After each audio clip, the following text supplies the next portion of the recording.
I love you very much, but like, man, if aliens come down and say, Pat, come up and live for 10,000 years and discover the galaxy that no human's ever done, I might divorce you.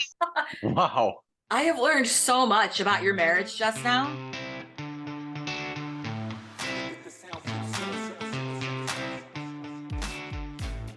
Hello, and welcome to the Original Remake Podcast. My name is Pat, and I'm joined by Amy. Hello. Andrea. Hello. And Nick. Oh, hi. And today we are remaking Cocoon from 1985. Best year ever. Strong disagree. Yeah. I was born that year. Same. Oh, wait. Birthday buddies. I was going to say, none of us were born then, but I did not realize I did not realize you were born then, Amy. Yes, Yeah. Andrea, the cradle robbers were born in that year of 1985. Okay, yeah. You're like 4 months younger than me. Not even. I'm an entire year younger. I'm basically a child.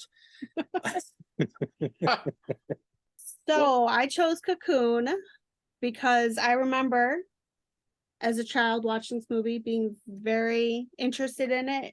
The effects astonished me. I know looking back, they weren't that great, but back then it was pretty good for its time. Mm-hmm.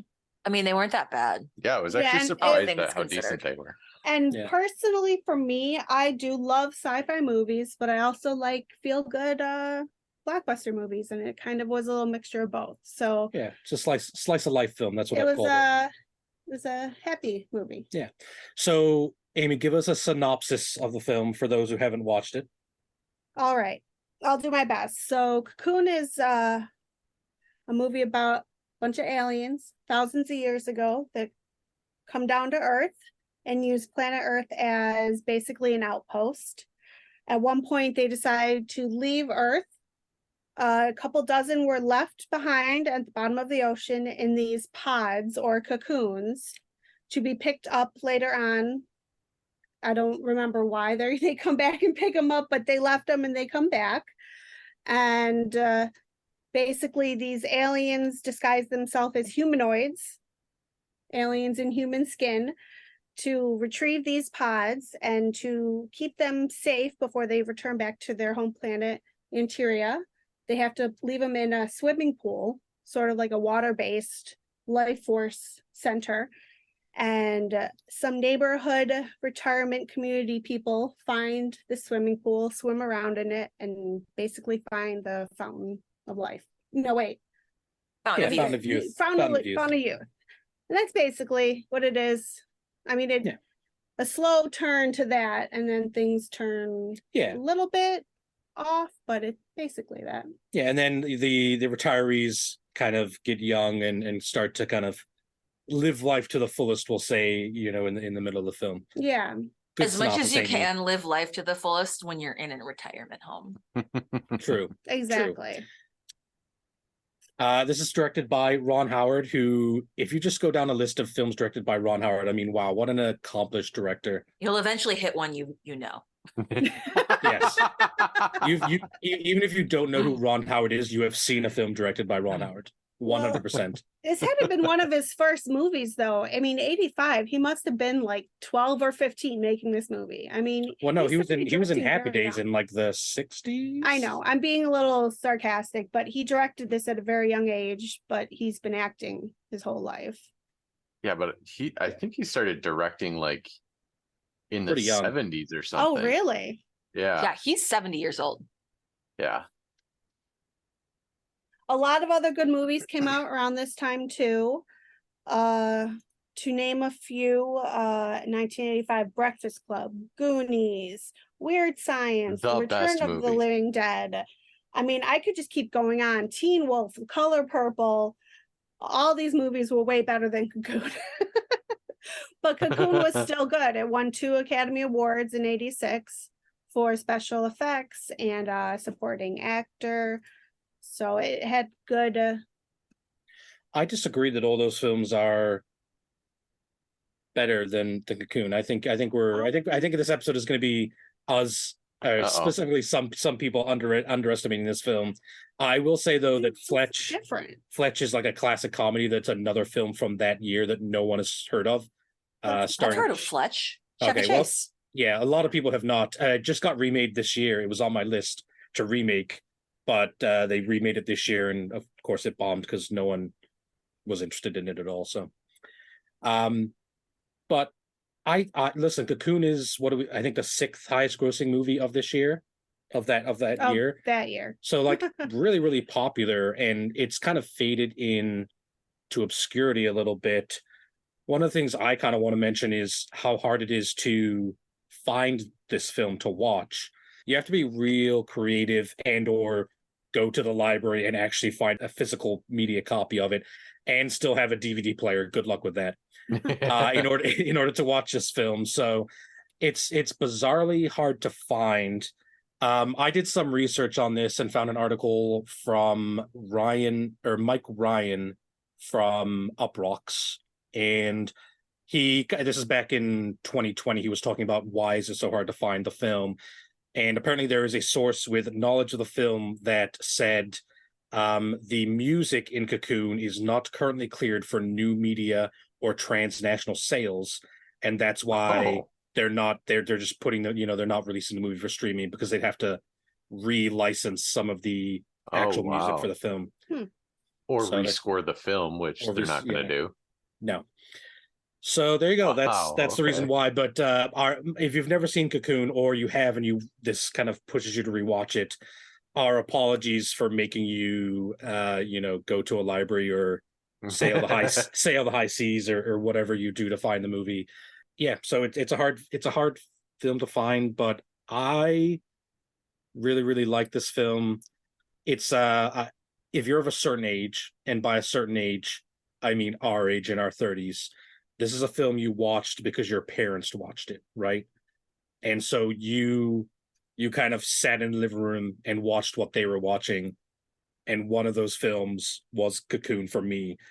Is that how everyone else saw it, like when they were younger? It probably was for me too, yeah. I mean, did you guys see it? I'd never seen it before. No. Yeah, never seen it before. Okay. All right, so this is your first time. We've seen it. This is probably like my third or fourth time seeing it. I remember watching it a lot when I was a kid. It was definitely one of the films that my dad enjoyed. So let's kind of talk about what we thought of the film then. And Andrea, why don't you lead us off? God, it was so boring. I can kind of resonate with that. It took a minute. It was cute. I laughed more than I thought I would, but god damn, it was boring. I mean, also, but that said, like it seemed very Oscar baity. It just seemed like it was just sort of aimless and kind of, room with a view and a pond, kind of. If you've ever seen Eddie Izzard Dressed to Kill's comedy special, it's very just blah and introspective, and which I feel like is very Oscar bait-esque. I mean, it's kind of backed up by the fact that it won Best Supporting or Best Actor for Don Ameshi. I don't know how you pronounce that. Yeah. He's dead, so he can't shout at us. Yes, Best Supporting Actor, excuse me. And what was the other one? Was it Best Visual Effects? Yeah, visual effects. And I get that. I mean, yeah, and then I feel like that the beginning of the film was very So Long and Thanks for All the Fish. It was just very, like, with the dolphins, it was just, I was like, what are we watching here? I did not think The Hitchhiker's Guide to the Galaxy was that old. But yeah, it's just like, I thought it was really just boring, man. Like, there were many times where we were like, why isn't this over yet? It feels like we've been here for 2 hours. Oh my God, there's another hour left. Can I use a different word from boring that maybe it means kind of the same thing?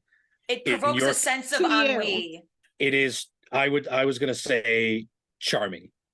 No. It is a charming slice of life film. And I think what the film asks you to consider about getting old, the value of life, and specifically the value of your life and keeping on, to keep on living. I think you have to do that slow and you have to do it considered. And I definitely would change things about this film, and we'll get to that in the change section. But I really, really like the slow pace of this film. I think a lot of like sci-fi from that era fits to. Amy had mentioned Close Encounters of the Third Kind before we started filming. That's another film that's it's a slower film. It's not a lot of, it's not action packed or anything like that. It's very considerate. And I feel like Cocoon does a great job of being exactly that. And I think the reason that they put Steve Guttenberg's character in this film is to try and like spice it up, right? Eye candy. Try to get That some too. comedy to a very Yeah. Yeah. Well, serious concept. Every movie in the 80s had to have a peephole scene, so I'm assuming that's why they put him in there. I guess. That weirded me out. Even though I knew it was coming, I've seen it before. Because it was creepy and violating. And he even says, "Oh God, I'm a peeping Tom" or something. Yeah. But it goes back. Yeah. Well. Okay. So let me ask this. I do have one more comment. One last thought about the film. Okay. I liked how the old men though aren't young at heart. I hope that when I'm in my 80s, I too break into abandoned houses to use their immaculately kept pool. I hope I break dance in a club. Yeah. Yeah. So let me ask this, lady. We know how you feel. You're saying boring, and Pat, you're saying charming. First and foremost, they can be both. Yes. Mm-hmm. Yeah. Haven't you ever seen an old man before? They are boring, but also somewhat charming. They have right on brand. life skills, and yeah. Do they though? Sorry, Sometimes. I'm being an asshole. But let me ask this. What the hell were those two opening scenes? The kid looking at a telescope and then jumping into bed. Yeah. What was it? You could delete those scenes completely and lose nothing.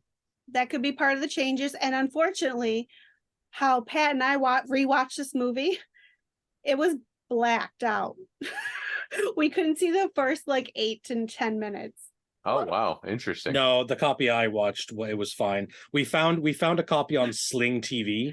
Mine just started, but it kept buffering, and then like part of the movie cut out when there was supposed to be ad breaks, and so you missed like 5 minute chunks. But apparently I missed something that could have been just removed anyways. I agree in it. Yeah. So it makes it feel like the kid is going to be important, and the kid is not important at all. No. Like he's important for one reason, but it's not a particularly important. They make it feel like it's going to be E.T., right? Where like these kids are kind of like part of the main brought cast. that up, yeah. You know who that kid was watching in? it. Yeah. That kid was in The Never-Ending Story. Yeah, that's true. Oh, was he Bastion? Yes, the kid who like eats his entire pair, including the core, and screams out the name of the Empress. Atreyu! Oh wait, that's not what he says. That's not what he says. What does he say? That's the thing. We don't know. And you know how I know we don't know? Is because that was one of my favorite movies growing up, and I killed the tape when I was a child, and I never knew what the hell he was saying. I think he's supposed to say the name of his mother, but when you turn on closed captioning and look for the subtitles, it just says screams. And that's it. Yeah, but when did Neverending come out? In 82. So he was in Neverending Story in 1982, and then he was in this. So he was supposed to be, he's one of those 80s child actors. Yeah. I mean, thinking on it, like thinking on the beginning scene, I kind of seems like to me it was sort of a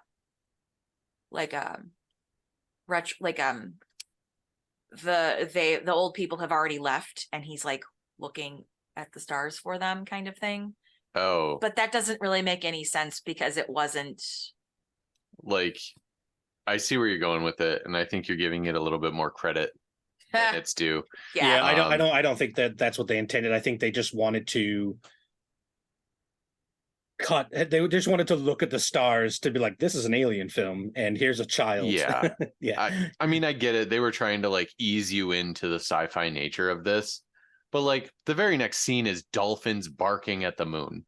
Like, that was just weird and unnecessary. If you skipped all the way straight to the beam of light pointing into the ocean, and then all of a sudden these weird rocks and statue sculptures underwater, like, oh, okay, we're here for this, got it. I feel like it puts you in the right mood a little bit better than, how does this kid looking at a telescope getting yelled at his mom have anything to do with the movie we're about to watch about old people, because we've seen the trailer. Yeah, I don't know, just a little bit of a nitpick, but Rage. no, I found parts of the movie that were like that throughout, where I feel like if you just deleted that 30 seconds to a minute, it would be a little bit more consistent. Yeah, I agree, and I think it would be better for the film if it just started on the old guys, right? Yeah. Because you're following them throughout a majority of the film, and they're the main, like they're the main push plot wise of the film. Like, Steve, how do you pronounce his last name? You guys know I'm bad at pronouncing things. Guttenberg. I think I called him Guttenberg earlier. Steve Guttenberg's character is mostly along for the ride and doesn't do anything, question mark.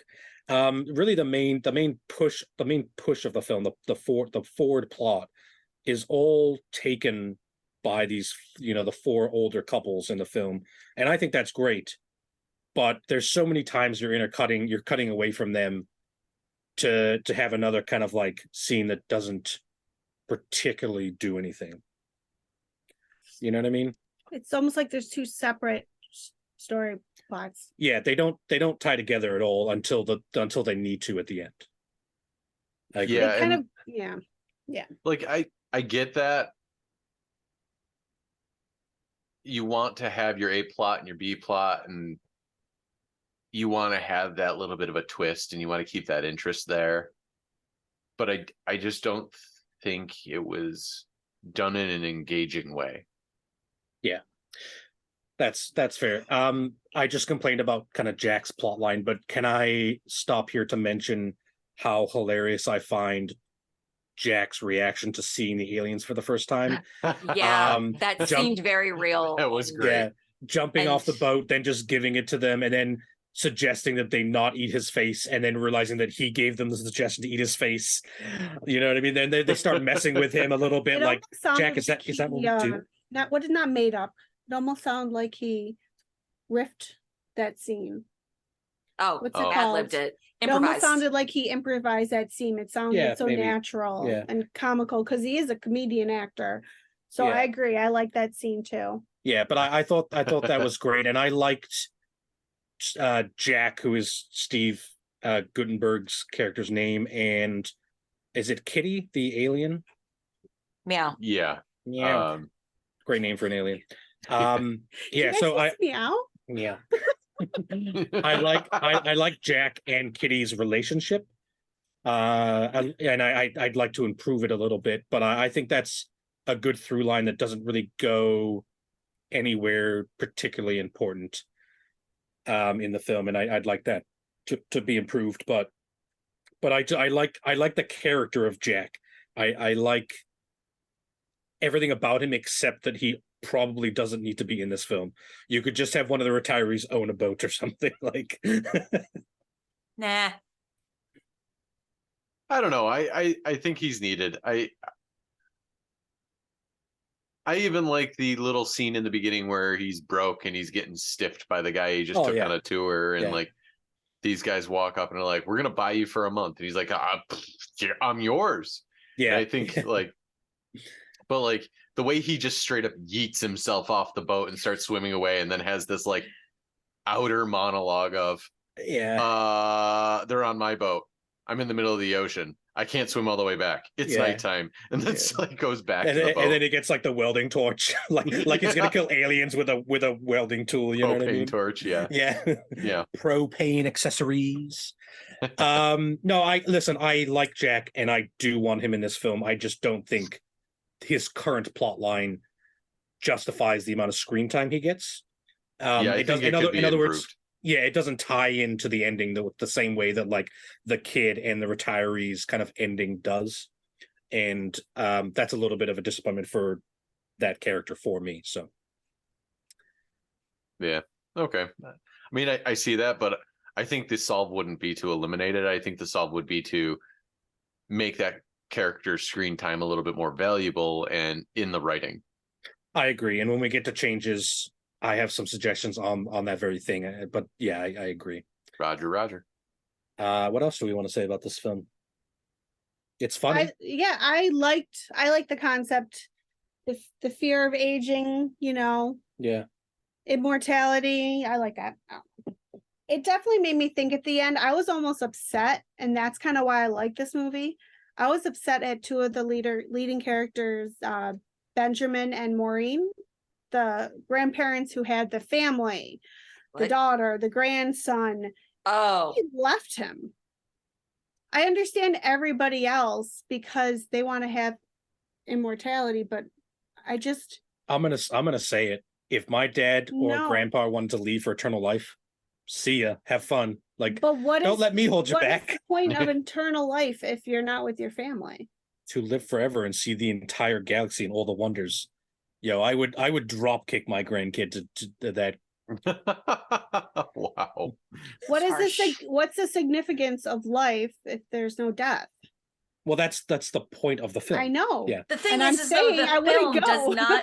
film doesn't talk about, like, it just says exactly. Like, that's one of the things I would change. Like, yeah. do we have a point to this? Like, I felt like a point was trying to be made, but it didn't go far enough. It's like, okay, so what is it? Is it eternal life? Is it youth at any cost? Is it, death is precious? Like, what's the deal here? I think it's a little bit of both. I mean, Walter was talking to one of the older gentlemen and was talking about, this is the first time I've ever experienced death, and I want to thank you for that, when one of the pod people died.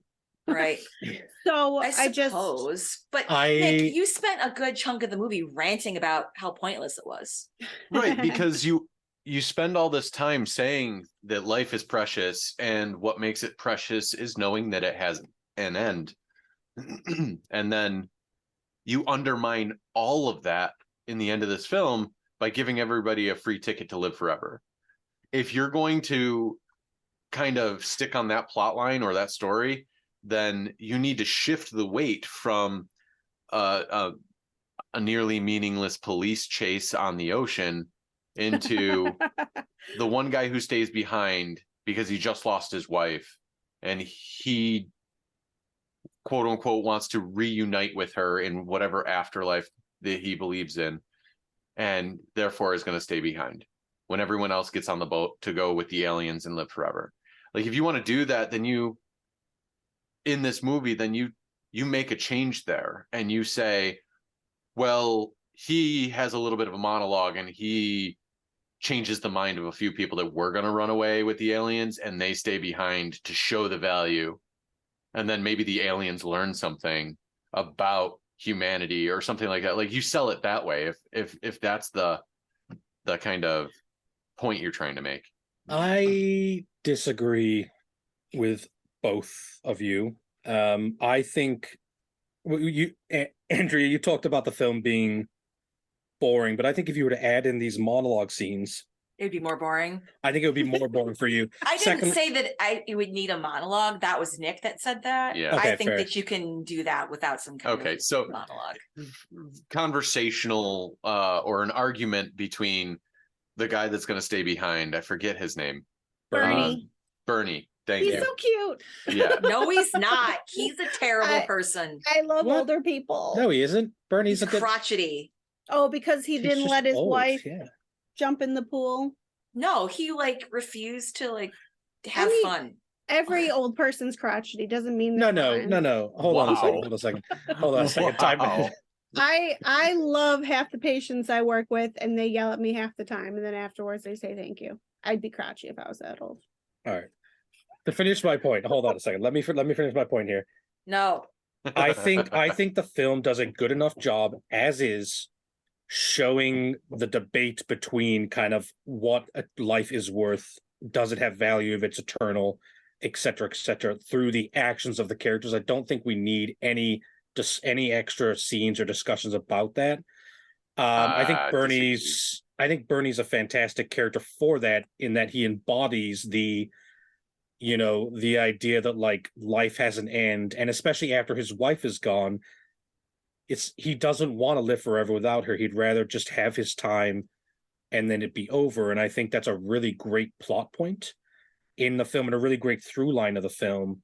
I don't think we need to add in a ton of like what actual discussion of like philosophy on the film. I think the characters' actions should speak for themselves, if that makes sense. No, I agree with you there, but I think there's an imbalance between Bernie's side and everyone else's side. And I think if that's what you're trying to portray here, is the importance between the two different sides, or the two camps, if you will, I think you're kind of selling one short. I think you're selling Bernie's story short. And by not having that conversation, Bernie and pick one of the group that found the swimming pool of youth, if you will, fountain of youth / swimming pool. I would say have one of that group talk with Bernie on the dock, like they already are. Change the conversation to be a little bit more, a little deeper, and a little bit more as to why you're staying, because they just leave it all open to interpretation in the film. And this isn't even one of those show don't tell scenes. He's just like, nah, I don't want to go. Nah, I'm gonna stay here. I think you have a point in that there's a part of the film where once Bernie and the other three get into their disagreement, Bernie just kind of disappears for a little bit while the other three are off having fun, right? So he's gone for like a good like 20-30 minutes in the film, and you don't really check in with his side of things. You don't check in with him suffering through having his his wife has dementia in the film, him kind of working through that and actually questioning would it be better for my wife if we went into the pool more often, or what have you. Right. And I think if you're going to view this film as something that makes a distinction between the should I live forever or shouldn't I, or what is the value of life if not death, I think if you're going to have that conversation to it, then the Bernie story needs to be amped up a little bit. Yeah. And the Bernie that's story fun. is kind of a little lopsided in itself. Like in the beginning, he's like, no, I don't think we should be in here. I don't want to, swim and blah, blah, blah. And then when he sees what it's doing to, everybody and with it giving them energy and, their vitality back, he doesn't let his wife partake in that. And he doesn't like really even give an explanation as to why, but like the second she dies, he's more than happy to rush her over there to try to bring her back to life. Well, and it's like, why didn't you allow her to be with her friends when she was alive? I don't think that's something you can look at in hindsight, because he's in a moment of desperation. Like your significant other literally just died in front of you. Like you can't put rationale to that. Yeah, I think that's actually a good character beat, like that kind of, the philosophy, his philosophy is like, the rubber meeting the road at that point. And when the reality sink, it's like she's passed now. He has that moment of like, I don't want this to happen, which everyone has, right? Right. When someone close to you passes away, even if it's, I guess that's true. Yeah. Yeah. So the shoulda, woulda, coulda. Yeah. Everyone, there's always, I wish I had said this, or, etc. So, I just want to do, before we kind of move on to like changes, I really love, this is kind of a lost art in filmmaking. The kind of world building to this film is perfect. They kind of just casually throw out things like Atlantis. Yeah. And then they never build on them, and they don't have to. It's perfect that there's like, oh yeah, Atlantis, that was us. We accidentally sunk it. Whatever, that's fine. And then, so like, why have they been gone? Like the fact that we're on the planet is like not particularly relevant to them, right? They're just there to collect their friends and leave. They're not there to like probe us, look at us, discover something about us. We're just ants to them. And I they're just did like benign you know. aliens. Yeah, I love that. I love the fact that like we're here to pick up our friends and then leave you all alone. And that is perfect. Yeah. Agree. Would you change anything like that though? Would you make it more of a learning between two different species? No, Like an enemy mine, guys? Hey? no. No, okay. No. It's like how they were playing cards at one point in time. That was really cute. Yeah, but I love how it didn't turn into, oh my God, you're aliens, kill them. It was just like, oh, Like, it's oh, like you're from a aliens. different country. Cool. I mean, play all cards. right. Let's play cards. Let's go swimming. Let's hang out. Yeah. Yeah. It's like when you go to a different country for the first time, you're just kind of staring at everything. It's, you know what I mean? There's something nice about that kind of experience. Agree. Okay, so speaking of changes, Amy, let's move on to changes. Why don't you lead us off? What are kind of some of the changes you would look to make in this film? Well, honestly, just looking at yours and Andrea's picks, I agree with some of them. But one that wasn't in our group, I would change Jack's occupation. I think at one point you were talking about this earlier, make him more of a main character. I didn't like that he just owned a boat. I kind of, in my mind, I want him to be more. I like that. I like the fact that he's just a bum on a boat. Well, I wanted him to. That dude doesn't own a house, right? He doesn't own a house. He lives on that boat. Yeah, that's what I got. Yep. Yeah. And in the beginning, he was like, oh, I guess I don't get to eat today. Yeah. When he gets shorted. He owns a boat and he has nowhere to put it because he doesn't have any money. I love that about that character. I wanted him to be a preppy rich kid grad student who was going for like oceanography, and he had a boat, and he was just, he met these people and they asked him if they could go on a boat ride. I feel like he'd be more relatable if he's like poor and down on his luck. Yeah, it makes the ending more satisfying for him. We don't need any more nepo babies in films. Okay, we just don't need it. I wanted a nepo baby. Shoot. Is this so you can cast Timothy Chalamet later in the film? And then I know Bernie stayed back, but I mean, basically Nick just took it right out of my mouth. I wanted more of them to stay back besides Bernie. I wanted the main character or one of the leading characters of Benjamin and Maureen, his wife, to stay back. So maybe I really thought they were going to stay back too. Honestly, So maybe Bernie convinces one of them to stay, perhaps? No, I wanted Maureen. Oh, well, I wanted the family to convince them to stay. Oh, you wanted the couple with the grandkid to decide to stay. Yes. Or the grandkid. Okay. I mean, that scene when they were in the car and that hit me. That was really good. I think kudos on good acting, for me at least. I thought that was good. Yeah. What was this again? I'm sorry.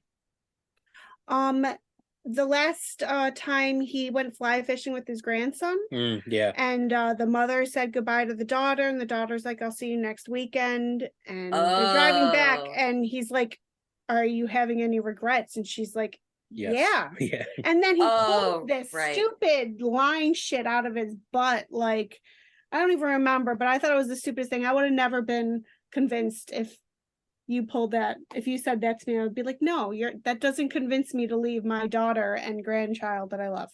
I love you very much, but like, man, if aliens come down and say, Pat, come up and live for 10,000 years and discover the galaxy that no human's ever done.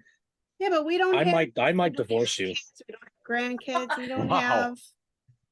You don't know that. That's how you would feel. I mean, I'd invite you, but if they said she can't come, I'd be like, damn, sorry, babe. Got to go see the galaxy. You can come and visit me in Cocoon: The Return. Oh, perfect. Yeah. In that case, so you don't even want a divorce. You just let me go off to space for like 10 years and then come back in the sequel. If you came back, why not? There we go, man. I have learned so much about your marriage just now. What a wife. 10 out of 10. I mean, would marry but again. Honestly, we probably should have discussed that when aliens come and pick us up for immortality before we got married. Is that in your will, guys? Yeah. You should It probably should have work that been out. discussed. I have a prenup. Yeah. I have a Mm. prenup. You're gonna have to amend that, and when you get your vow renewals, you'll have to drop that in there. Yeah. Yeah. So let me jump in here and talk a little bit, because you've talked about Bernie you want more of them wanting to stay behind. I have a couple things. The main one is Jack, but before we move on from the old folk, I just want to say that I kind of wish they weren't in it. I wish they didn't take like 30 people. I wish it was just kind of the main characters, the main four couples that me went. too. It was a lot. There was I get they wanted to have the end be a news story about like the entire nursing home disappears, but I just don't care. That's funny. Yeah, it is funny, but like those characters don't mean anything to me, and I kind of wish they weren't.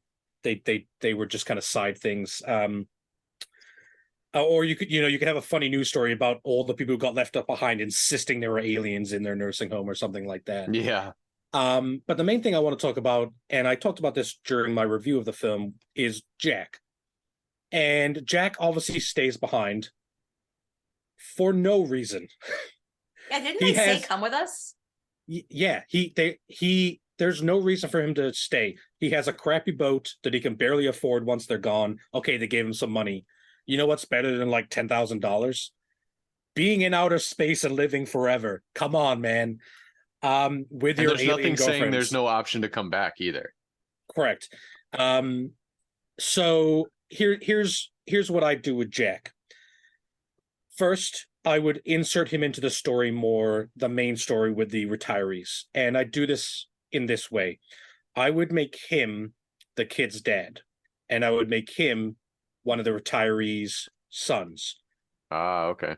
And so what I would do is at the end of the film, first of all, there's a lot more conflict and tension and interesting conversations that can happen now. With both A and B plots are kind of tying together more throughout the film. But secondly, all of a sudden, his sexy alien girlfriend is going up to space, and he actually has a reason to stay. And he makes the tough decision to stay and raise his child, as opposed to going into space and kind of living forever with his space girlfriend. So there can actually be an interesting decision for Jack to make. You could even have it so that Jack is kind of a crappy dad at this point in time. Maybe he's divorced from his wife, who's taking care of the kid. He can't afford to make his child payments, and because he's on a boat, he misses a lot of the kid's childhood, missing events, things like that. And so when he stays behind at the end of the film, he's now making a conscious decision to be a bigger part of the son's life. And you can kind of have that theme of like, even if you're on Earth, you can miss your child's life, right? It's not, you don't have to go to outer space in order to miss a child's life or not be there when you should be there. And unfortunately, that happens a lot in real life. But then you can have Jack's decision to stay at the end of the film and give up, again, the sexy alien girlfriend and immortality, two pretty good things. You can have him give that up and actually make it mean something. Does that sound like an interesting plot point? Does anyone have any "this is dumb" remarks? I don't know. I could, go ahead.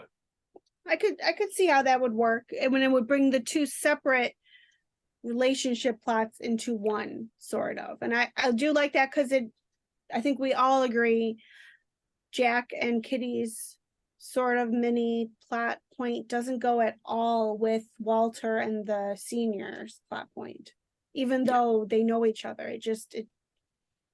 I don't know. Yeah, I agree with that. Yeah. Yeah, I like it from a tying the story together a little bit better kind of plot point or kind of way to do that. But I'm not sure how that plays. It plays like it would win more Oscars, Nick. Like, coming from the guy who's won an Oscar? I don't want an Oscar. I'm an artist. Oh, so you refused it? Yeah. Oh, I turned it down on ethical for ethical reasons. Don't you have to be offered one to turn them down? Nope. I can turn down any future Oscars I may or may not receive. Like I said, I do like how it would tie things together, but I feel if you expanded it so that it's not just a decision about whether or not to run off with your new space girlfriend for a millennia or 14, versus staying to raise your child, but also tying in with your grandparents, right? That's what you were suggesting, that his father or mother, his parents are in the old folks home. Well, I would make it so that his grandparents are one of the three. Okay. The people with the grandparents, I can't remember their names to save my life. It was the guy with the glasses. Ben and Maureen. Yeah, so Ben and Maureen would be Steve Guttenberg's or Jack's father. Okay. And then because the kid in the movie is their grandson. Okay. Yeah. So how would you then handle the grandparents wanting to go gallivant in space and Jack's character being tempted to go with his parents and his new space girlfriend, or stay on Earth with a kid he's barely paying any attention to? Well, I think that the actions of the characters, like I was talking about earlier, the actions of the characters will bring out the theme and bring out the through line. So it's fine. Like if you're old and you've raised an adult child, leave. If I was a child and my dad said I'm going to space for 1,000 years, I'd be like, see ya. Like, can I have your house or whatever? You know what I mean? I think your first thing would be like, okay, we've got to call the people with the special white jackets, the tie in the back. But maybe if you saw this space aliens and like somehow knew that he wasn't BSing you. Yeah. Or going crazy. I think the point is like I was saying, the fact that Jack in my plot line of this film, the fact that Jack hasn't paid attention to his son, the fact that he's staying, or not that he hasn't paid attention, he's just been bad at it, right? He's always away, you know what I mean? He's always broke, you know what I mean? He tries hard. He's not a bad person. He tries hard, but he's not a success, not a great father figure, not a good role model. But I think him staying can just be a commitment to do better moving forward, right? Okay. You know what I mean? So they take his boat, so he's got no excuse. He's got a bunch of money, buy a house for your kid. Right? Like pay your child support with the money. Like so that my through line on that would just be simple. Like he as a character, the fact that he makes that decision is a commitment. And it's the same thing when we're talking about Bernie staying so that he doesn't have to live forever without his wife. You don't need a ton of dialogue or philosophical discussion. The characters making the decisions is exactly the type of tension that you want in the film. You don't want them to have discussion. You want their actions to speak for them in the film, if that makes sense. Well, I do and I don't agree with that, because I think it would only be natural for friends to have at least one discussion on the why. Sure. Yeah. And I don't mind a little bit of discussion. I'd be scared of having the film bogged down by it. I agree. But when writing a film, you have this uncanny ability to streamline an entire month's worth of arguments and conversations down into a few lines of dialogue, because you're steering both sides of the conversation. So that's what I kind of envisioned when we were talking earlier about Bernie and the other guys on the dock right before they parted ways.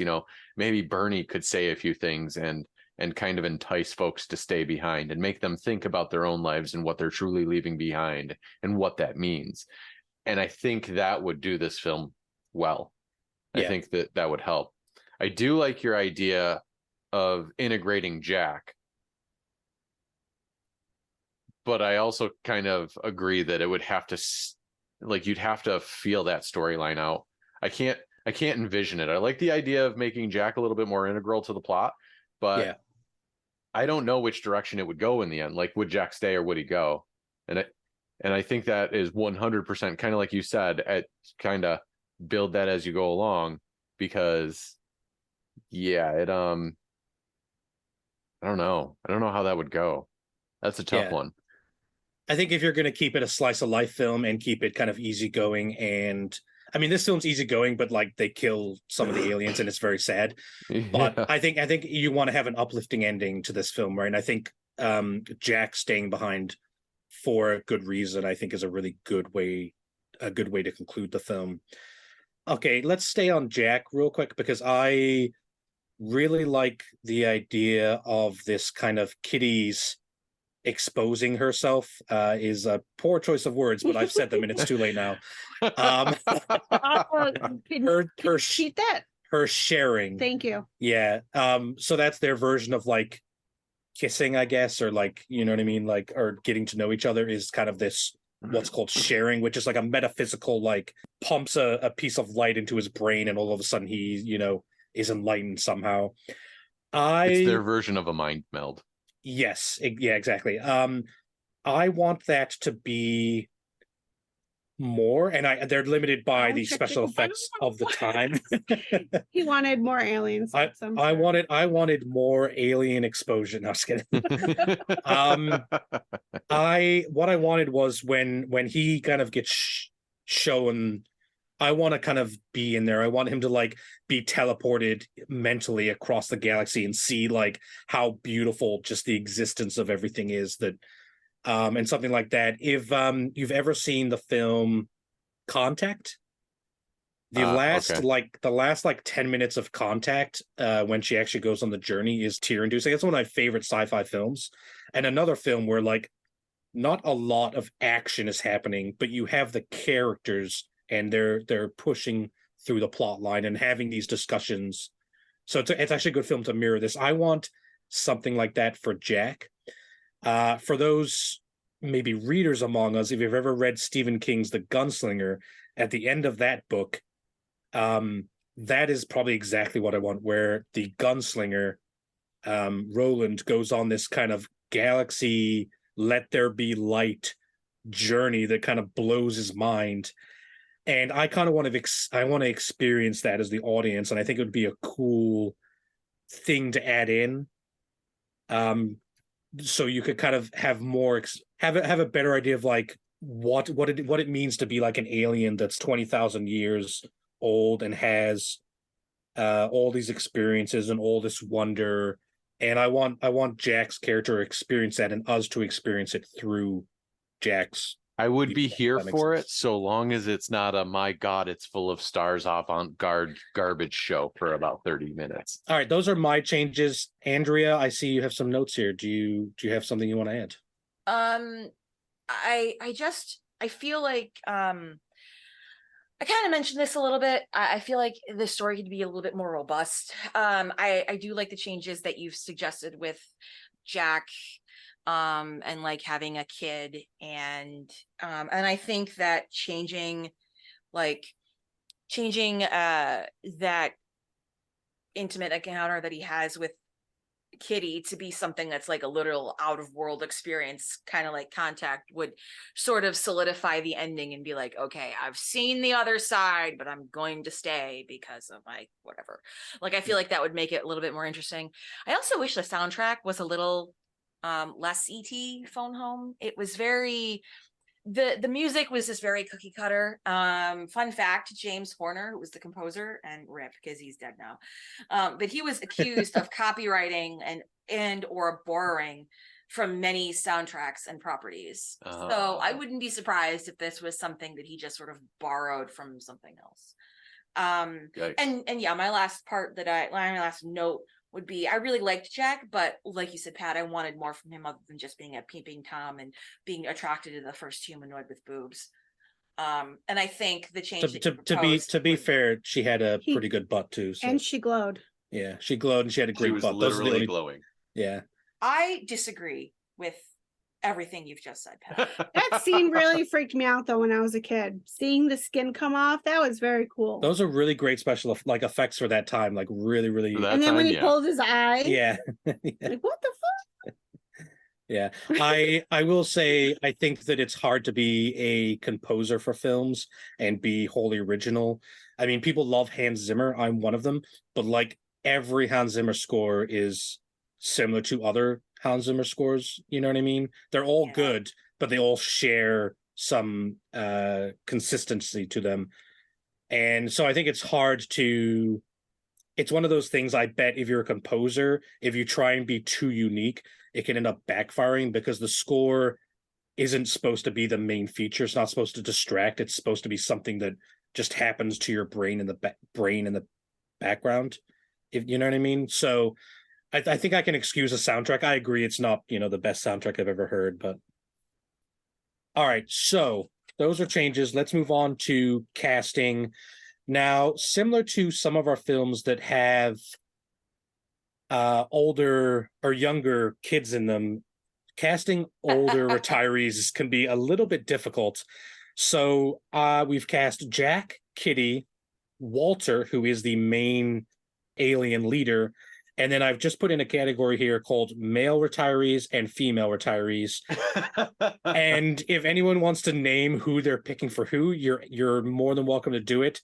But I didn't. I just picked like older actors that I think are really talented and would put in a film. I didn't care whether they looked like one of the characters from the original film or anything like that.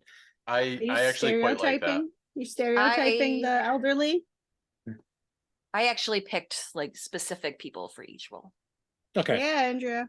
In that case, we'll go. I did my homework. Wow. Yeah. You did. We'll go through them. We'll try and do, especially the retirees. We'll do them pretty quickly. So maybe Amy, you can judge like your favorite actor from each of us instead of just going through each one. Sure. All right. So let's start with Jack and Nick. Why don't you start us off? Oh, okay.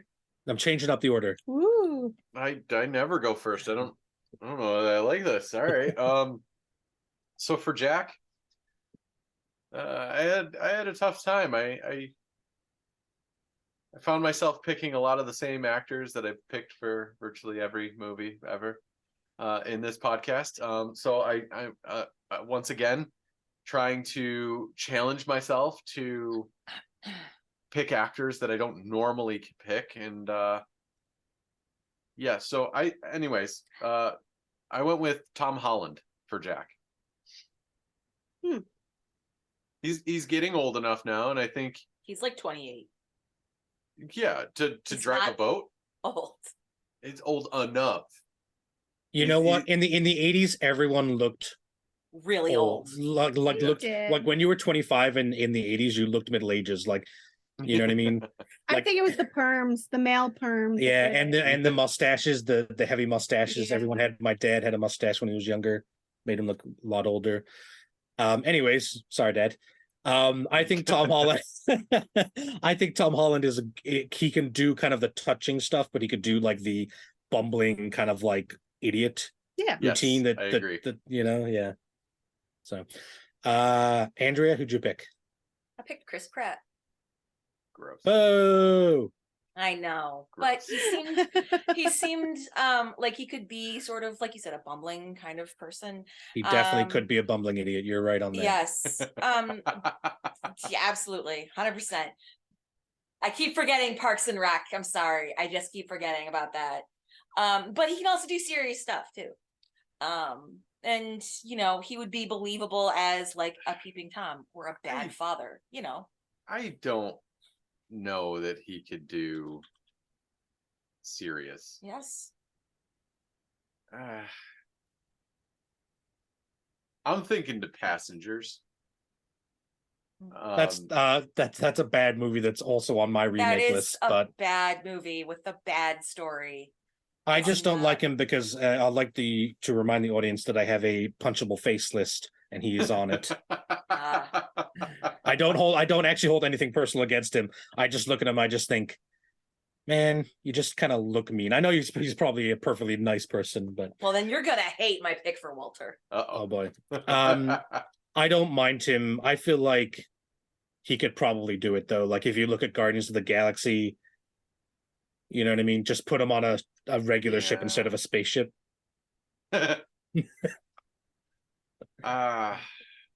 Reluctant to agree. Okay. Listen, I'm gonna level with everyone right now. I'm notorious for mispronouncing everything, normal words, people's names. I got a couple doozies here. Yeah, and I'm gonna have problems. So I'd like to apologize in advance. It'll be great. Let me try it. You even say the first name? No, let me try it. Let me try. This isn't even the worst one. The worst one comes later. Alden Ehrenreich. Alden Ehrenreich. It's Ehrenreich. It's Ehrenreich. So most people probably know him from Solo, which is a underrated film, A, and B, also directed by Ron Howard. Is it they is. They fired the directors halfway through, and then he came in and just reshot the whole film. So the fact that I like it as much as the film Solo as much as I do is a credit to Ron Howard as a director, but also I think he was a great Han Solo, and he got hard done by the people, kind of the fact that he wasn't Harrison Ford just was enough to turn people off. I think done in for by the same people who hated She-Hulk. Yeah, probably. Yeah, probably. He was most recently, the reason I picked him actually, most recently he was in Oppenheimer along with every other male actor who's existed. He was in Oppenheimer? Who was he? He's one of the Senate aides to Robert Downey Jr. Oh. He yeah. It's the head one. The main aid guy. Yeah. Yeah. Spoilers. No, I won't spoil it. Yeah. He sasses Oppenheimer. Yeah, he sasses Robert Downey Jr. in the film a lot. Yes. But I thought he did. So good. I thought he had a great performance in that. No one's really talking about his performance in that, because there's so many other good actors. He's probably not going to win an award for it because he doesn't have enough screen time. Nope. But I thought he was great in that, and I think ever since Solo bombed, I think he hasn't really been in stuff, and I think he's Oh, sorry. I feel like I've seen him and I've seen his name pop up a lot. Apparently he was in Cocaine Bear, which I haven't seen. I haven't seen, but I want to. Yeah. I feel like there's a lot of actors in Oppenheimer that that are not gonna get a lot of they're not gonna get a lot of credit. Like Jack Quaid, Rami Malek. Jason Clarke has led a major franchise in Rise of the Planet of the Apes, and is in this film as a side character. The fact that almost everyone sitting in the room, you could name them. That's how many people wanted to be in this film. Yeah. So, okay, Amy, before you give us your pick, who's got the best pick? This is hard because all your picks are completely different from mine. I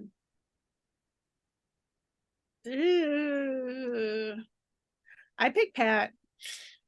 Boo. Actually, your pick is pretty good. I like that one. Yeah. I think we all had good picks though.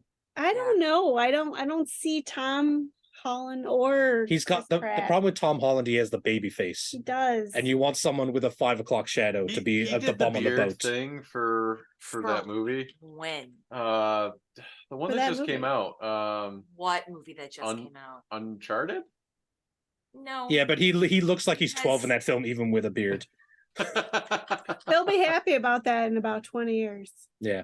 Where? Those pictures, he has a beard. Whatever. All right, I was wrong. Tom Holland can't grow a beard, confirmed. I'm not going to deny that. So my pick is completely different than all of yours, but I picked Chance Crawford. He was in Gossip Girl, and he was also in the new TV series that I just watched, and it's probably why it's in my head, The Boys. He was who does he play in The Boys? He plays Fishman. What's his name? Oh, The Deep. He plays the Deep. Oh, yeah, okay. That creepy SOB. Yeah. I think he's a good actor. Actually, even playing a sleazeball, there's moments in this TV show where he's crying and like at the beginning, where he's basically a scumbag, and then by the end he's crying because he's getting a taste of his own medicine and he can't take it. Yeah, you kind of feel bad for him, and but he does look like a yuppie hire, that's grad student that probably goes swimming sometimes. Fair. All right. Next pick. All right, let's move on to Kitty. Nick, go ahead. I picked Anna Kendrick. Wow. Okay. You got No, I'm thinking. Pitch Perfect, Anna Kendrick. Yeah. I've never seen Pitch Perfect. What? Sorry. Look her What? up. Really? I know who she is. Oh, okay. Yeah. How have you not seen it? I play it all the time. You hear me sing it. The Yeah, movie. how have you not seen Pitch Perfect? I've probably walked by the screen while it's on. Give me a couple pencils and some cups. We'll make this happen. She's been in other movies too. She's a very good Yeah. actress. Yeah, I agree. She's great. And especially if the remake is going to have Jack and Kitty kicking it up a notch and being a little bit more pivotal roles. It'd be great to have an actor and actress that can really, hold their own on the screen. Fair enough. Andrea? You're gonna hate me for this one. Kristen Stewart, I picked. So there's a reason for this. I picked her because Kitty is she's like quiet, kind of androgynous, but sort of like stoic, I guess you could say. And I felt like Kristen Stewart is all those things. Like I've seen her in 2 or 3 things where she's straight up just androgynous, but she's also very pretty and she can hold her own. And, you kind of don't really, sorry, I'm squirming. You kind of like you're not sure what to expect. Just the same, like I watched Kitty and I was like, who is this person? Like, why is her name Kitty? Did they just like, I can't really explain a name more than that. I had a nickel for every time I said that on this podcast. Well, I mean, Kitty was a nickname for like back in the day. Like Barbara or something weird. There's Kathleen. Kathleen, Catherine, and similar names. Being that I work in senior care, there's quite a few kitties. There are? Mm-hmm. Meow. Not that kind of kitty. Andrew, you better be careful with your husband. You better keep him on a leash here. Second time we've meowed in this podcast. Not that kind of kitty either, Pat. All right, I picked again, this is the second, this is again not the worst one to pronounce, but I think I'll get this one. Ritu Arya. I think it's Arya, but Arya, yeah. I only know her from oh my god, she's amazing. The what's the show? Umbrella Academy. The Umbrella Academy. And I really love her. I love her relationship with Six. And I think she's great in the show, and I really haven't seen her in anything else. She's in the new Barbie movie, apparently. Yeah. She's in a movie called Red Notice, which I haven't seen. So I haven't seen her in anything else but the Umbrella Academy, but I really feel like she shows some pretty good acting chops in the show. And I think she could kind of deliver something, because Kitty in the movie doesn't to really have a lot of character, right? She's just like kind of a sex bot in a way. So, giving her a little bit more personality, I think would serve the film well. And I think this would be a good pick. All right. How do you say that again? Don't make me pronounce it twice. No, I'm thinking. Okay, so I have to pick. Yep. Don't do it. Don't do it again. So remember the house rule. I pick Andrea's pick. Yes. Because honestly, for this role, I'm thinking she does play a very stoic, like stare off. I don't know, but I don't know how to explain. I think she would play alien in a human body very well. Right? Like the whole point of this. I mean, that is a good reason. These people are off, a little off, either too courageous or either too loud or too quiet or not really knowing what's going on. I feel like that you could look at Kristen Stewart and be like, it is possible that you might be a human in an alien's body. But she really has she been in any alien movie? Alien in a human's body. I don't know. Let me see. Yeah, she was in that movie that was like underwater or something. She was in Jumper. For like True. 30 seconds. Accounts. She I know what you're talking about. The movie. It was an underwater movie. Yeah. She was really good in Spencer. Oh, I hadn't seen that. I heard she was really good though. Underwater. She was very good in it.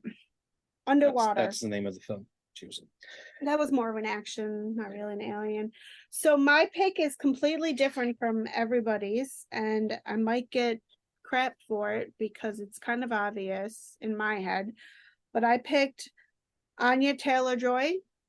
Oh, okay. Look at them damn eyes. You know what? She does. She kind of has a bit of an alien kind of. She's got that kind of unique look that could be like, is the skin on your yeah. Peel too much? Is it taut? Yeah, you're right. Can they let go a little That's why she's a chess champion. Yeah. She's got them alien brains. I really love bit?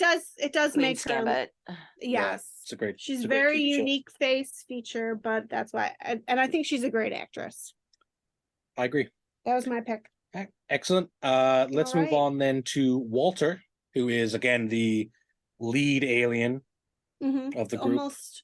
Oh God, you guys are gonna fucking hate my pick. Nick, go ahead. So Pat, I kind of did what you were alluding to earlier, where we've got, Jack and Kitty that we need to cast, and then just a bunch of old dudes. Okay, you're throwing him in with the old dudes. I'm throwing him in with the old dudes. Okay, fair. But in any case, I actually picked Tom Hanks for this. Oh. You know what? I bet Tom Hanks would do it too. He would. Yeah, absolutely. Ron Howard, he'd do it in a heartbeat. Yeah. And he's been in everything, and everyone knows who Tom Hanks is. I don't think I need to even justify this one. But I think if you can get him to do the movie, I think he'd be a good fit, and I think he'd also fall into the role of being, head old dude. And he's definitely getting up there in years. I like that pick. But he's not too old.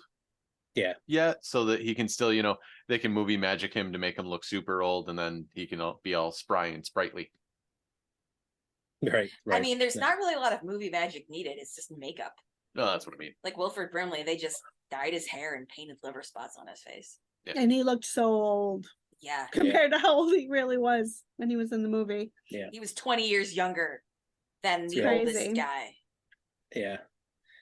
All right, Andrea, torture us with your choice. Jack Black. Nope. Not about Or it. the head alien? Yes. Yes. Huh. I love Jack Black. I love him to death, but I don't know about that one. He's done serious stuff. He looks kind of like an alien sometimes. Yeah, I stand by this choice. No, because he doesn't have to just be serious. He has to Brian Dennehy. He's all suited up, and he's not just serious, but he also carries himself in a leadership kind of way. There's something about him that just commands presence. And I don't think Jack Black could pull that off. He's not a leader of a spaceship? I agree. I agree with Nick on this one. I love Jack Black. I love Tenacious D. I love a lot of stuff he's done, but I think he could. All right, I got this idea from our executive decision episode for my pick. You can't. Yeah, so I've cast myself, aka Oliver Platt, as Walter. You can't just pick one role per movie where you cast yourself, Pat. You can't do it. Strong disagree. Now that you've said I look like Oliver Platt, I'm going to be casting him a lot more. And I think Amy, your face is like, Yeah. What the fuck have you guys done? What have you done to me? Yeah. I definitely go into outer space for sure now. Yeah. It was like, take him. Here, I'll pay you. Oliver Platt has the acting chops to pull off this role. I can see it. That's I the can't only see thing I either. need to say. Can he Can't see command that. No, I attention? said I can. I see it. can't. I can see it. I Do can you see it a wanna hell of a lot follow better than Jack him? Black. No. Would you Wrong. want to follow Oliver Platt? Of course you would.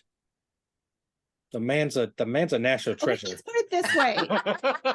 Let's put it this way. If you were an alien, would you take Oliver Platt's face? Yeah. Okay. Look at the face he took. They're not trying to stand out here. They're not like, you know what we're gonna do? We're gonna come down to Earth incognito and take a Kardashian. You know what I mean? Like They did it for the daughter of a model. What? The sure, female had to be a hot alien. that's for marketing purposes, Amy. Oh, okay. I get it. All right, Amy, judge us and then tell us your pick. I don't like to judge. All right, so I go with Nick. Bam, bam, bam. Everyone gets one. I think you did that on purpose. No, you know how much I have a thing for Tom Hanks. That is true. Tom Hanks is a pick I would not have even thought of, but is a great pick. So, and who did you pick, Amy? My pick for Walter was Jason Isaacs. Oh, okay. Okay. No, I feel like Jason Isaacs is too evil. The bad British guy from everything that he's in. If you think about it, the actor that played Walter was only in action star movies, and then he was in this. Sort of had a softer. I think he's a good side. actor. I think he could do it. I think he would absolutely pull it off. I love that pick. I really do. I mean, I've seen him smile in movies. I think he'll be okay. I mean, he's no Platt, but he's no Platt. Oh, okay. I think that's a good pick. You guys are right. He's been in no comedies. Actually, you know what movie he was in though? Dragonheart. I just looked it up. He was. Yeah. Also a villain in that. Yeah. It's like 9 degrees of Oliver Platt in this whole podcast. Everyone's connected. He's in The Death of Stalin. That's a satire comedy. Quite a good one too. Very underrated. Okay, we're running a little bit late, so let's turn this old people casting into a little bit of a lightning round. Okay, go. Well, not that much of a lightning round, just slightly quicker than the last picks. Nick, let's start with kind of the male retirees. Name like a person or a couple people you might have picked, that you feel like could play the role. So Morgan Freeman, Jeff Bridges, and Michael Caine are the three guys I picked to. Man, the budget of your casting, the budget of this film is spiraling out of control. Yes, it is. Honestly, though, if you think about it, they could honestly be cameos. Every time the old people outside of the one old guy that goes and talks to Walter, saying, "Whoops, my bad, dude." I think all of them all of the main four need to be able to walk around and jump in a pool. And Michael Caine ain't jumping in no pool. They have to break their all right, fine. Michael Caine can be Bernie. Nah. Yeah. Maybe. Yeah, I could see that. I was gonna pick Judi Dench for a female one, but she's losing her eyesight and can't be in things as much anymore. So I was sad, but she would be a perfect pick. So that's the problem, right? We're casting older folk, but they need to be able to be physically active and pretend, and they need to act like they're getting younger. There's and so many good, great actors that are in their senior years. There's so many. All right, Andrea, male retirees. Who you got for us? Throw us out some names. I actually picked specific people for the specific ones. Okay, go ahead. So Art, who's the guy that one that was breakdancing, John Travolta. Ben, who was yeah, I know, right? That's too on point. Yep.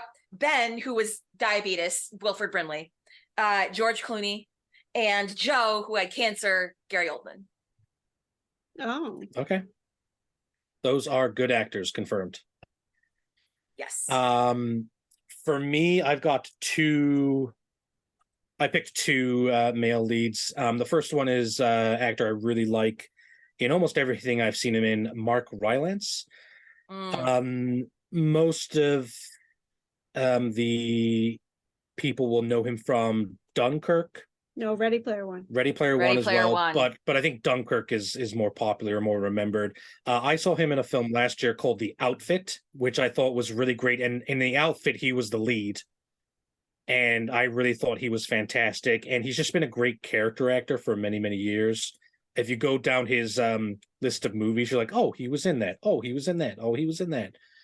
And I just think he's a terrific actor that is kind of getting his due now that he's getting a little older. And then the second one is a personal favorite of mine who I've never cast in anything, so I thought this is perfect. This is Keith David. Most people probably know him from The Thing or the voice of the president on Rick and Morty.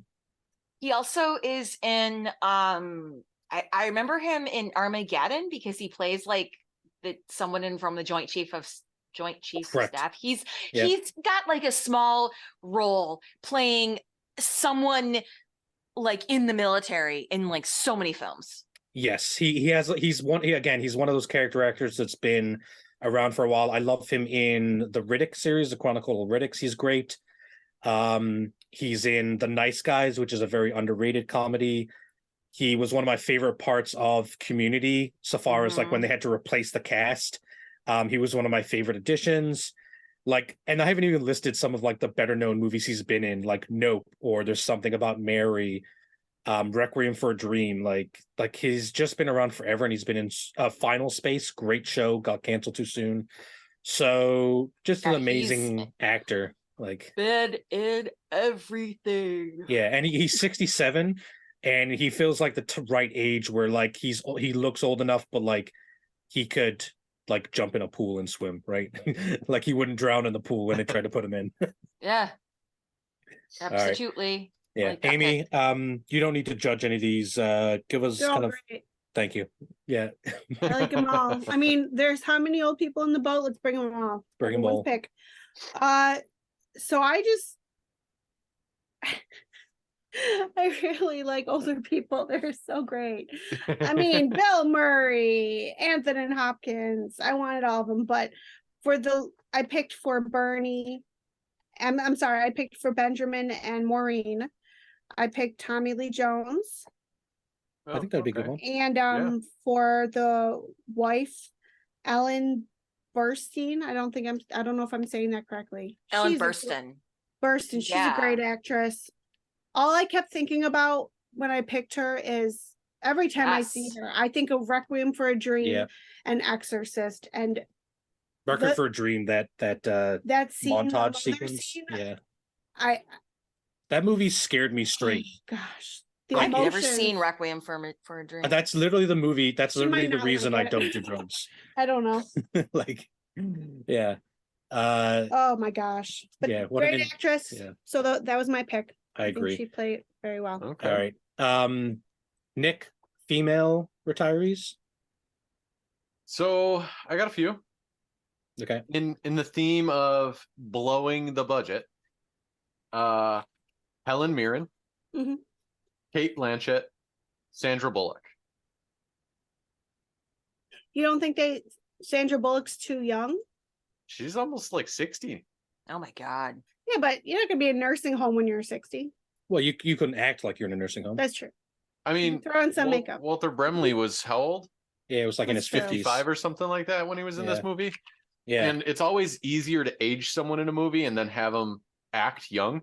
And I tried to keep that in mind for everyone that I cast here. Like you want 50s to 60. They're acting younger most of the film, right? Right.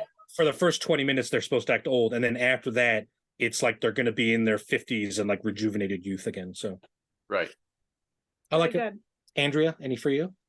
No, I did not go as far to pick the women. Okay. So we get to I only have one pick for a female, and Amy's laughing at me already. This is the pronunciation one. I'm just gonna butcher it, and I'm so sorry. I'm so sorry. Yes. I bet I know who she is. So this I know her from many things, but specifically in The Expanse, she's fantastic. Her name is Shoshre Akdashlu. God damn, it's so bad. Someone pronounce it correct. She was also in Renfield, the most recent movie. True. She was in Renfield. Yeah. She was the king queen pin. Yeah. Oh yeah, that's right. Shorey Adashlu. Yep. Much That's better. perfect, Much yep. better. The first time I saw her, she was in The Exorcism of Emily Rose. Mm. And I feel like she's like who they call on when they need someone who's like. Yo, when I was reading the books for Expanse before I knew there was even a TV series in the works, when I was reading the books, she is the lady I pictured in my head when we were going through this. She was in Star Trek. She's been in TV series. Wasn't she like Ziva's mom in NCIS? I think so, yeah. Like she's just everywhere. Yeah. And like she's the person I pictured in my head when I was reading those books. Yeah, she's freaking amazing. She is the standout performer of The Expanse and really just incredible. She's also, and don't laugh, she's from the third X-Men movie, the X-Men The Last Stand, which is known to be kind of like the film that jumps the shark for the franchise. She's one of the scientists, and she's the scientist that gets hugged by the spiky dude, and then he just like spikes her to death. Oh yeah. That's her. You said this once. It was like, if whenever you need someone who's like an authority, but kind of needs to look a little exotic, but also wants to have like this weird sort of scientific feel, you pick her. Yeah, absolutely. Yeah. Like I don't often like, I feel bad whenever an actor or actress gets like typecast in this way, but the power that her characters typically like portray, or like the presence that her there's a strength have. right like every performance I've seen from her has just been fantastic. Yeah, but you know what though, it's a typecast, but it's not a negative typecast, right? No, right. When we were going back a couple episodes, we're talking about like executive decision and like, you know, kind of some stereotyping there. Like this is like the good type of stereotyping where like you are fine getting offered role after role where you have to play like amazing. When you have to play a badass, right? Like there's nothing wrong with that. Yeah. So also I could probably listen to her just talk for hours because she just has like this. Like, yes, it's a very unique, deep, kind of like both a deep and raspy voice at the same time. Yeah, but not vocal fry. Yeah. Okay, perfect. So those are our casting choices. Let's finish up by talking about whether we would remake this film. And let's keep the order. Nick, go ahead. Would you want to remake the film? After discussing it, yes. Asterisk. It needs to be a little bit more condensed. There were just some slow parts where if I wasn't doing this for the podcast, I probably would have abandoned the movie. Yeah. There was like after the third Viagra commercial, I would have called it. If we condense it down a little bit and keep me engaged, I really like the idea, the thought experiment of Jack being more integral to the plot, like make him related to someone and tie him in there. Like if we did something like that, then yes. If we're not going to affect some kind of change like that, then no, it doesn't need it. It wouldn't work in today's movies. It just wouldn't. It would be a production that would lose. It would be like an indie movie that they spent $100 million on, and it bombs, even though it was always going to bomb, and you just shouldn't have spent that money on it. Andrea, what about you? I say yes. Wait, no, that's not what I meant to say. I say no. I feel deep down because you say yes. Freudian slip. I wrote it here, and I'm like reading my note, and I don't know why I said yes when I wrote probably not. My exact thing that I wrote is probably not. It's not bad. It's just boring. I would like to see a film with specifically the stuff we've talked about for Jack, but I'm also going to say no. And the reason is the opposite from you, Andrea, is I like the film. The only thing I really want from the film is to be able to watch it on streaming somewhere so that more people can see it. I don't think it needs to change that much. And I think as a product of its time, I think it's just a charming slice of life movie that like 20 years from now, I'll watch it again and I'll be like, oh yeah, this movie's great. So I'll say no, because I don't think there's enough changes where I would look at it and say, I need this movie to be different.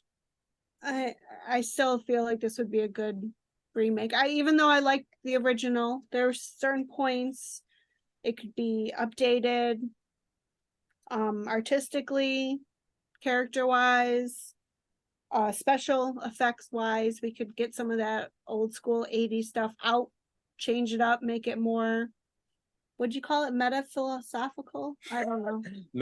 Metaphysical. Metaphysical. Some words I know how to pronounce, just not people's names, no, but words like metaphysical I got. So we're kind of all on different ends.